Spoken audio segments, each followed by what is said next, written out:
Alright YouTube, this is going to be a re-upload of the video that I uploaded about a week ago, #walkaway. And I just wanted to go ahead and re-upload the video because I was getting a lot of comments about the poor quality of the audio. So I'm off my bike, there's no wind blowing up against the microphone, so we are good to talk. So my walkaway story goes as so. Technically, I have not walked away. I am still a registered Democrat, and I don't really plan on changing that, to be honest, because I wouldn't really see the point in switching over to another party.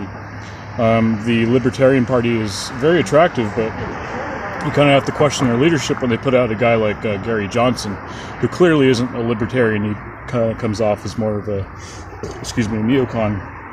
So I would go ahead and maybe just stay put where I am in terms of my political affiliation. But I might even go ahead and put another spin on it. I might even go ahead and say that the Democratic Party walked away from me. I mean, I feel like that's probably a lot of what you're going to be hearing in these #walkaway videos. And since I technically still haven't left the party, then I feel like my party has abandoned not only myself but others. A lot of the centrists.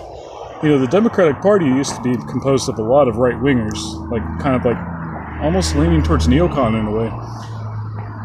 But then they also had the leftist part of the faction part of their party that was actually not as extreme nowadays, a little more reasonable. But you can't really blame the left back then in the previous Democratic Party that I came to know and love for hating on Bush, because Bush was an awful president. Absolute neocon, absolute Zionist, and everything that's just totally bad in all the Patriots books. So obviously the left had rejected Bush, but then when Obama came around, the Democratic Party became a party of apologists for Barack Obama. With the increased surveillance, the drone strikes, the silent wars. His tenor when it came to racial issues, I mean, he was a very divisive character. And you could even argue the same about Trump, but coming from my perspective, sitting through all 8 years of the Obama administration, I can go ahead and opine that he was a very divisive president, and kind of laid the foundation for me wanting to get out of the Democratic Party, which I still haven't done. Like I said, I still feel like that they may have left me in rather than the other way around.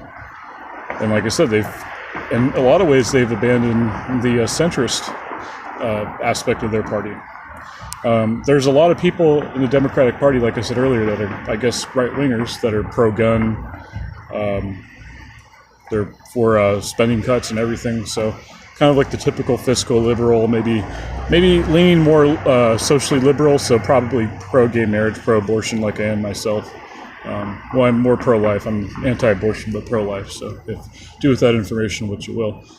The idea, though, or the message of the Democratic Party right now is pretty much, oh, hey guys, guess what? We're not Trump. That's pretty much all they're running on. They've become a party of obstructionists and contrarians.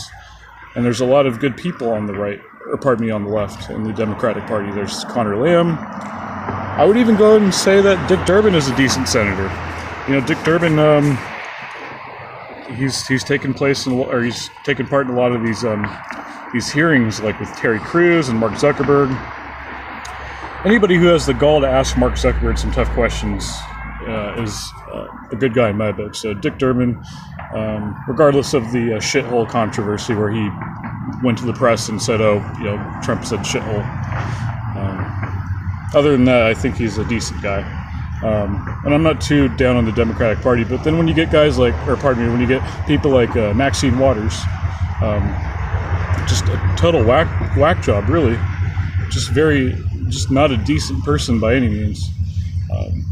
And I don't say that without any hesitation, really, because Jesus Christ, she's kind of a nasty lady, a nasty woman. I guess that would be the appropriate time to use that phrase. But people like her are very divisive, and when they talk about, at least the way I interpreted it when she was talking about pushing back on Trump officials, I think that she may have felt like it was okay to throw Trump supporters into that group as well. And I'm not saying that that recent attack at the Whataburger was inspired by Maxine Waters. But then again, that kind of rhetoric isn't very helpful now, is it? So something to think about, I guess. But that's pretty much my story. I'm not going to leave the Democratic Party because I am very faithful that we can actually put together a good candidate to go against Trump. Even though I consider myself to be in favor of Trump and his policies for the most part, not so much in the foreign policy aspect, but tax cuts and everything, and just basically trying to strip down regulations and tax cuts. Really, tax cuts in the economy is really the biggest thing he's got going for him right now.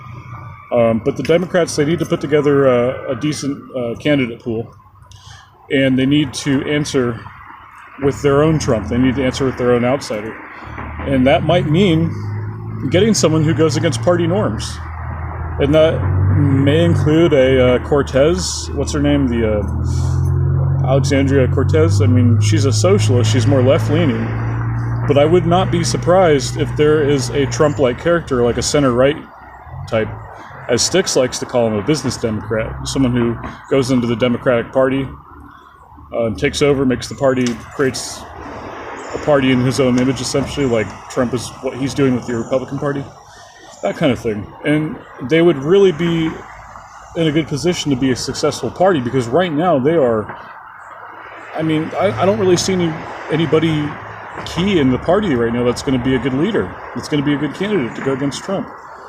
You got to put together someone that's going to be like him, that's going to be very pro-business, pro-gun, basically very right-leaning, but with those socially liberal tendencies like pro-gay marriage and pro-abortion, that kind of stuff.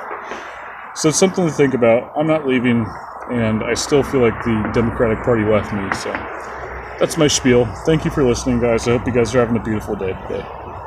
Peace out.